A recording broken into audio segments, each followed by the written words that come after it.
আসসালামু আলাইকুম ওরহমতুল্লাহ। অনেকেই কিস্তিতে যে লেনদেনগুলো হয়, কিস্তিতে ক্রয় বিক্রয়ের চুক্তিটাকে সুদের মতো হারাম মনে করে। তাদের যুক্তি হচ্ছে, সুদের মধ্যে বেশি যে টাকাটা আসে সেটা আসে সময়ের বিপরীতে। অর্থাৎ আপনি একজনকে 1,000 টাকা দিলেন 1 মাস মেয়াদে। এখন সে যদি 1 মাসের মাথায় আপনার টাকা পরিশোধ না করে, বরং 1 মাস 10 দিন পরে আপনার টাকাটা সে পরিশোধ করে, তাহলে আপনি কিন্তু সুদ নেওয়ার জন্য তার থেকে আরো কিছু টাকা বেশি নেন। তো এই বেশি টাকাটা কিন্তু 10 দিন যে সময় সে লেট করে টাকা দিয়েছে সেটার কারণে আপনি নিচ্ছেন। এই কারণে এটা সুদ। তাহলে এই সুদের অতিরিক্ত অর্থটা সময়ের বিপরীতে আসছে। ঠিক তদ্রূপ কিস্তির মধ্যেও এরকম সময়ের বিপরীতে টাকা আসে, তাই এটা সুদ। কিভাবে?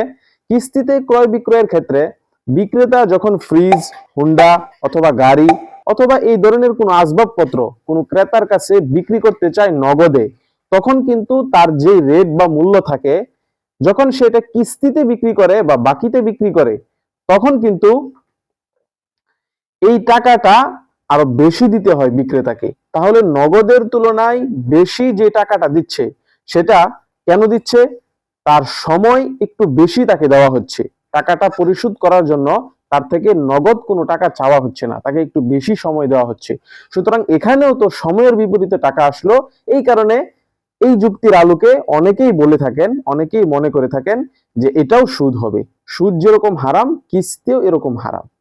কিন্তু আমরা যদি গভীরভাবে দুইটা বিষয়ের প্রতি একটু লক্ষ্য করি, একটু গভীরভাবে আমাদের দৃষ্টিকে নিবদ্ধ করি, তাহলে আমরা দেখব যে সুদ এটা হারাম, কিন্তু কিস্তি এটা হচ্ছে হালাল এবং জায়েজ, এর মধ্যে কোনো সন্দেহ নাই।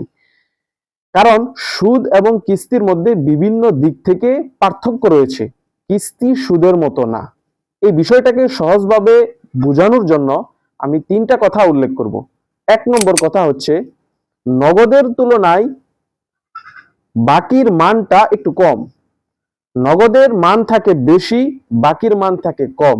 আপনি কোনো বিক্রেতাকে নগদে 10 টাকা দিলে সে এটাতে রাজি হবে, কিন্তু যখন বাকিতে 10 টাকা দিতে চাইবেন, তখন কিন্তু সে 10 টাকায় রাজি অনেক সময় থাকবে না। কারণ বাকির মানটা কম, সে বলবে এই সুরতে আর একটু বেশি দিতে। এবং এই নগদের তুলনায় বাকির মানটা যে একটু কম, যার কারণে বাকিতে একটু বেশি টাকা দেওয়া লাগে নগদের সমান করার জন্য, এটা কিন্তু ইসলামও সমর্থন করে।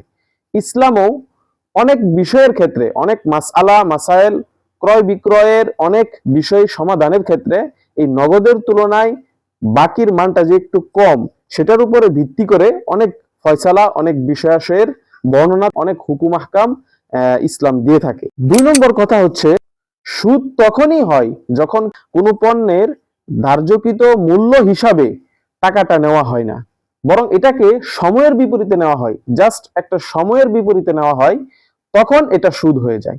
কিন্তু কিস্তির মধ্যে বিষয়টা কিন্তু এরকম না। কিস্তির মধ্যে শুধু সময়ের বিপরীতে টাকাটা আসে না, বরং কিস্তির মধ্যে যখন বিক্রেতা একটা ফ্রিজ, হুন্ডা অথবা এই ধরনের কোনো আসবাবপত্র ক্রেতার কাছে বিক্রি করে এবং তাকে প্রথমে 2টা অপশন দেয় যে নগদে নিবেন নাকি বাকিতে নিবেন। যখন ক্রেতা বাকিতে নেওয়াটাকে স্থির করে নেয়, সে বাকিতে নেওয়ার ব্যাপারে সম্মতি দেয় এবং বিক্রেতাও তাতে রাজি হয়ে যায়, তখন কিন্তু বাকির যে মূল্যটা, যেটা নগদের তুলনায় একটু বেশি, এটাই কিন্তু এখন বিক্রিত বস্তু বা ক্রয়কৃত বস্তুর পণ্য হিসাবে ধার্য হয়ে যায়। এখন সেটা পণ্যের মূল্য হিসাবে ধার্য হয়ে যায়, যার ফলাফল হলো এটা এখন বাকিতে ক্রয় বিক্রয়ের মতো হয়ে গেছে। তো বাকিতে ক্রয় বিক্রয় এটা তো একদম নিঃসন্দেহে জায়েজ, কেউ ইখতিলাফ করে নাই। 3 নম্বর কথা হচ্ছে, সুদের মধ্যে যে বেশি টাকাটা নেওয়া হচ্ছে সেটা কিন্তু আসা সুনিশ্চিত না। অর্থাৎ যাকে আপনি ঋণ দিয়েছেন, সে যদি আপনার দেওয়া টাইমে টাকা দিয়ে দেয়, তাহলে কিন্তু আপনি বেশি সুদের টাকাটা পাচ্ছেন না। কিন্তু যদি দেরি করে দেয় তখন পাচ্ছেন। তাহলে সুদের বেশি টাকাটা আসা এটা হচ্ছে অনিশ্চিত। কিন্তু কিস্তির মধ্যে প্রথমে যখন অপশন দেয় যে নগদে নিবেন নাকি বাকিতে নিবেন, নগদে নিলে এত মূল্য, বাকিতে নিলে এই মূল্য, বাকির মূল্যটা নগদের তুলনায় একটু বেশি, তখন কিন্তু সর্বশেষ ক্রেতা বাকি যখন সিলেক্ট করে নেয় যে আমি বাকিতে নিব, এটা যখন সে স্থির করে নেয়, তখন কিন্তু বাকির যে মূল্য সেটাই তার জন্য ধার্য হয়ে যায় এবং এটাই আশা সুনিশ্চিত থাকে। এখানে কোনো দুদুল্যমান থাকে না যে কম নিবে না বেশি নিবে, বরং বেশি যেটা ধার্য করা হয়েছে সেটাই পণ্যের মূল্য হয়ে যায়, এটাই তাকে মাসে মাসে দিতে হয়। সুতরাং এই সমস্ত বিষয়ের দিকে যদি আমরা দৃষ্টি দেই তাহলে দেখি সুদ আর কিস্তি এক না। সুদ হারাম, কিস্তি হচ্ছে হালাল।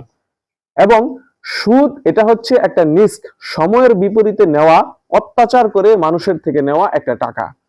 আর কিস্তি হচ্ছে বিক্রিত বস্তুর একটু বেশি মূল্য। এই বেশি মূল্যটা তো হবেই, কারণ বাকিতে যে জিনিসটা নেওয়া হচ্ছে। সুতরাং এই দুটাকে একসাথে মিলে কিস্তিকে কখনো হারাম বলা যাবে না।